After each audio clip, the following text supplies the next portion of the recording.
Welcome, welcome, welcome back to Richie's Upsets here on Sweep the Slate. No video yesterday, Sunday. I'm actually gonna not put out any visuals on Sunday on Sweep the Slate because Sundays are just a weird day. It's a lot of lineup changes, a lot of weird stuff happens on Sundays. So I'm gonna stay away from Sundays. Sunday I would just treat as an off day um to stay away from betting alone. Um but today we got an 11 game slate. Looking to make the money today. Today's Money Line Monday, Money Making Monday. Um, yeah, we're looking to sweep the slate. 11 games. I know it's tough, but we're gonna try, and do our best to get it done. Here on Richie's Upsets, I'm gonna do my best to give you guys my information, as much as I can. Sweeptheslate.com. I can't stress it enough. The Telegram is going up. So is the Discord. Um, yeah, sweeptheslate.com is what I can tell you guys. Yeah, man. Like I said, we're looking to keep growing and keep doing what we're supposed to be doing. But without any further ado, let's talk about it quickly. Let me get into. Okay, perfect. All right. If you're looking to elevate your sports betting experience, join our exclusive community and gain access to expert insights, thoughtful analysis, and winning predictions for daily sports events. Whether you're a casual fan, a season better, our Telegram provides the edge that you need to make informed decisions and maximize your enjoyment of the game. Subscribe now and join a community of winners. SweepTheSlate.com, guys. I can't stress it enough. There you have it. Um, but let's get straight into it, man. Let's get into today's slate, 11 game slate. Let's talk about it. First game of the night, we have the Hornets in Cleveland. Now we know the Hornets are one of the worst teams in the NBA, along with the Wizards.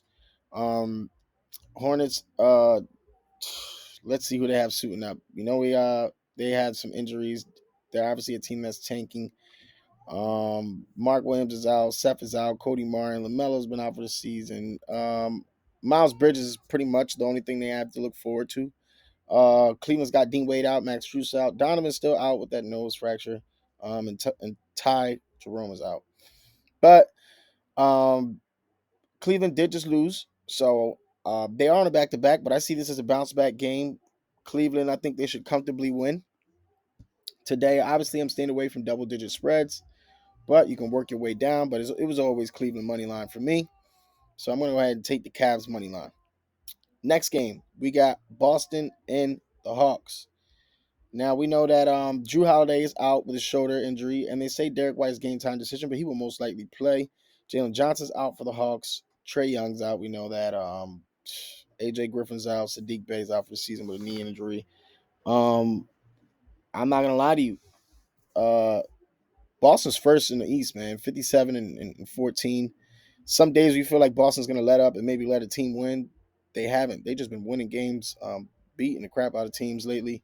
The Hawks are 31 and 39, 10th in the East, but they're looking to fight and try and stay in that playing situation. But I just, this is the third time they play. Last time they played on February 8th, Celtics won 125, 117. Porzingis had 31. And they had Sadiq Bey back then. He's not playing now. Hawks don't really have too much offensively to look forward to, especially with Jalen Johnson out. Just DeAndre Hunter and DeJounte Murray. That's all they have to look forward to. The Hawks are 5-5 in their last 10 games. And the Celtics are 9-1. So I'm not gonna lie to you. Give me the Celtics. I believe Jalen Brown is coming back tonight too. So give me the Celtics money line and maybe even Celtics on the spread. I do like to stay away from double digit spreads, but it was always the Celtics money line. Next game, we have the Detroit Pistons and the Knicks, and they are playing in Detroit. So I'm not gonna lie to you. Detroit's 12 and 59. They've been just tanking it. Cade didn't play the last game they just played. The Knicks are fourth in the East, looking to stay solid to keep winning games and move their way up. It's the third time they played this season. The Knicks won by 2 on the 27th. Brunson had 35. But Josh Hart's just been going crazy. Obviously, 8.9 points, 8.1 rebounds, creeping up with triple doubles. The Knicks are 7-3 in their last 10. Pistons are 3-7 in their last 10. Mitchell Robinson, we know he's out for the season. Julius Randle still out with the shoulder, and OG still out with the elbow. Pistons are Short Thompson out for the season. Isaiah Stewart's out. Simon's out. Grimes is out. Gibson is out. Duran is out. Cade could be possibly coming back tonight. This is a game where I kind of like the under. But ultimately, I believe the Knicks have enough to get the job done and win. The spread is at, I see, plus 17. I don't mind taking Pistons to cover the spread. Um, if Cade comes back, I don't mind him covering that 17 or 16. Um, but ultimately, the Knicks win this game. They're supposed to win this game. The Knicks will ultimately win this game. Yep. So I'm going to go Knicks money line or Detroit to cover. Either way, I like it. Next game, we got Brooklyn in Toronto. Now we know that Toronto has been losing tons of games. They have too many injuries, a lot of injuries. And then, you know, Brooklyn hasn't been playing too well either. Um, Toronto's 12th in the East. Brooklyn's 11th. In the last 10 games, the Raptors are 0-10. They have not won a game in the last 10 games. The Nets are 2-8. That doesn't make it any better. But the Raptors do have Jakob Poeltl out. RJ Barrett's out with his personal reasons. Chris Bosh's out. Quickly's out for personal reasons. Scotty Barnes is out. So the Raptors pretty much don't have anybody offensively, to kind of carry the load and get them over to beat this Nets team. So I'm not gonna lie to you. I like the Nets. I think the Nets should get the job done, even though the Nets are on the road. The Nets play some of their best basketball at home, but the Raptors just have nothing going for them. So I can't see them winning tonight. If they do, I'd be surprised. But I'm gonna go Brooklyn Nets money line. Next game, we got the Suns and the Spurs. Now we did just see these two teams play again a night before. A few nights ago, I believe, 2 nights ago or a night ago, Wemby did play, but he only had like 13 points. I believe that he is playing tonight. But the Spurs are 2-8 in the last 10 games. The Suns are 7-3 in the last 10 games. The Suns are trying to win games. A lot of people in the West don't want to get down to that playing spot. So teams like Suns, Mavs, who are kind of lower down there, they're looking to win games. Nobody wants to get into that playing spot, especially in the West. So I'm gonna go Suns again. I'm gonna go Suns money line again, of course. And I kind of like the under 234. Back to backs. I think the game could go under 234. I believe 234 is pretty high. So, but either way, it's always the Suns for me. Suns money line. They should get the job done. They don't want to lose games that games like these where they're supposed to win. So it's the Suns.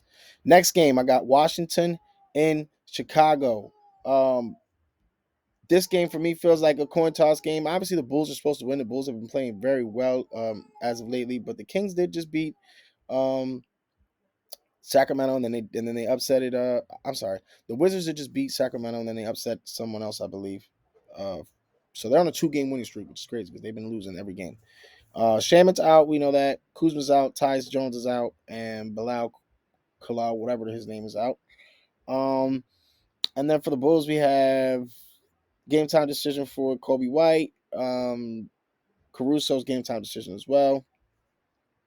Besides all, this injuries that they have with people that are out for the season. Not gonna lie to you, this is a heavy minus 12.5 for the Bulls. Super heavy. I honestly I stay away from double digit spreads. This is a game that the Bulls should win. But I really like the over because I feel like neither teams play defense. So this game could go over 226 easily, just because of the lack of defense. This is a game the Bulls are supposed to win. I look at Vukovic having a big night as a center, double in the win. I feel like this is a game the Bulls should take care of business at. Next game, I got Portland in Houston. Houston has been playing their best basketball at home. Portland's banged up. Let's see who's suiting up. Portland's got Ayton game time. Simmons is game time. Brogdon's out. Grant is out. Portland's just trying to tank it. See if they can find their way up in a better, in a better draft position. So give me Houston, one of the best teams against the ATS at home. Give me Houston money line, and even give me Houston, sprinkle a little something Houston on the spread. Um, Again, I'm not opposed. I am opposed to the double digit spreads, so you can tease that 13.5 down, but ultimately it's Houston for me. Houston money line. Next game, I got Dallas in Utah. Utah has been banged up lately, but they do play very well at home. They're one of the best teams, at home. They play their best basketball at home. But like I said, lately they just haven't been playing well. And then Dallas on the other side of that, Luka and Kyrie are rolling. They don't want to lose games. Like I said, nobody wants to be in that playing position, working their way down on the west side of things. So for me, ultimately, it's going to be Dallas money line. You got Jordan Clarkson out, you got Laurie Marketing out. I like the Dallas. Luka, Kyrie are healthy. I like Dallas getting the job done. So give me Dallas money line, and Luka's triple double something to look at tonight, being as though that some rebounding. Laurie's out, a couple of rebounders are out, so he could be able to get those rebounds, and the assist should be an easy go for him. So give me Dallas money line. Next game, I got your Memphis Grizzlies going against Denver. We know Memphis is banged up. The spread is at -14.5, and I wouldn't mind laying it. If Joker and Luka suit up, I don't mind laying at 14.5. But now if neither of them do play, I still believe Denver wins. I just don't think they cover that 14.5. Obviously, I stay away from double-digit spreads, but this is a game Denver's supposed to win. First in the West. Don't see why they don't get the job done. I'm going to go Denver money line. Then my next game, we got Sixers in Sacramento. Now, we know Sacramento plays up to competitions, and they play down to their competition. The last 10 games, Sacramento are 7-3. Last 10 games, the Sixers are 4-6. Kevin Hurt is out, Trey Lyles is out, and Sixers, you got Robin Covington, obviously Embiid, Melton, Lowry's out, he's resting. This is a game the Kings are supposed to win. We know that the Kings, this is the second time they played. They played last time January 13th. Sixers won 112-93. Tobias had 37, and De'Aaron Fox only scored 20 points. So this seems for me like a bounce back revenge game for the Kings at home. They should get the job done. Obviously, I'm staying away from the spread, but I like the Kings money line. And then the last game of the night, guys, Indiana versus the Clippers. Now we know Indiana played LA last night, and they just lost at the end. Howley had a terrible game offensively again. He's still in his slump. Don't know what's going on with him. But he did double double. He did what he was supposed to do. He did get his double double. He tried to keep him close, hit 2 threes late in the end there to try and make a crazy comeback, but just wasn't enough. I do like Indiana in the spot they are in. No travel for them. They're still in LA. They're 6-4 in the last 10 games. The Clippers are 5-5 in the last 10 games. Yeah. Injuries. PJ Tucker's out with his calf. Westbrook could be returning tonight. This is for me is a tough one. I'm not gonna lie to you guys. Indiana's 6th in the East. The Clippers are 4th in the West. And Los Angeles is playing in at home. Obviously, this is their 4th game at home. Yeah, I'm not gonna lie to you. This is a game the Clippers are supposed to win. But now that I see that Indiana did just have a tough one against the Lakers. Pascal was playing great, playing out his mind. I wouldn't mind Indiana with the points on this one, and maybe a little sprinkle on the money line. We know that the Clippers, they're Clippers. We call the Clippers like Minnesota, the house of disappointments. So there you have it, man. Pacers with the points is where I'm going to go at. 11-game slate. Try to make it as quick as short, sweet, and simple as I possibly could. If you're looking for any plays, you're looking to make some money and get the premium parlay that's available today. The pick of the day that's available. SWEEPTHESLATE.com. I can't stress it enough. Don't know how many times I need to say it. Telegram, Discord, it's all there. Plays, player props, everything that we kind of go over and we kind of place to make the money is all there. SWEEPTHESLATE.com. I will see you guys tomorrow here on Richie's Upsets. I'm your host, Richie Sandoval. Peace.